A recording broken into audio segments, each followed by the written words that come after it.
ఉన్నాయి. మొత్తం లెగుస్తారు, మళ్ళా లైన్లోకి వచ్చేస్తారు, మొత్తం ఆయనను ఎదుర్కొంటారు. దేవునికి స్తోత్రం కలుగును గాక. హల్లెలూయా. ప్రతి శరీరీ లెగుస్తాడు. మొదటి పునరుద్ధానంలో పరిశుద్ధులు, రెండవ పునరుద్ధానంలో మారు మనసు పొందని దుర్మార్గులు శిక్ష పొందడానికి లెగుస్తారు. వాళ్ళు రెండవ పునరుద్ధానం, మంది మొదటి పునరుద్ధానం.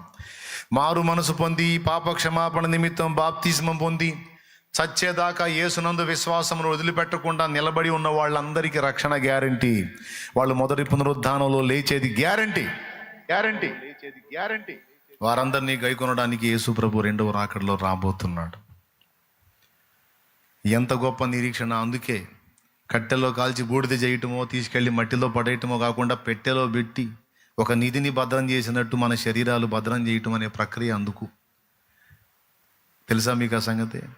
ఈ నిరీక్షణ లేనివాళ్ళు కట్టెల్లో కాల్చేస్తారు, మట్టిలో పడేస్తారు. అలాగా మనకు ఆ నిరీక్షణ ఉందంటానికి గుర్తుగా బాక్స్ పెట్టి, బాక్సులో బాడీని పెట్టి ప్యాక్ చేసి మొత్తం సీల్ చేసి దించేస్తాం.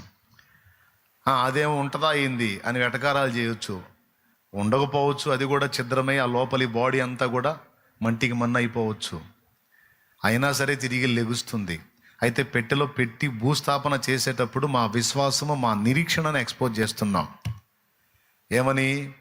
ఇదిగో మేము ఎవరినైతే పాతి పెడుతున్నాం ఇతడు తిరిగి లెగుస్తాడు. ఎందుకంటే ఇతడు యేసునందు విశ్వాసం ఉంచాడు. మరణపు కోటలు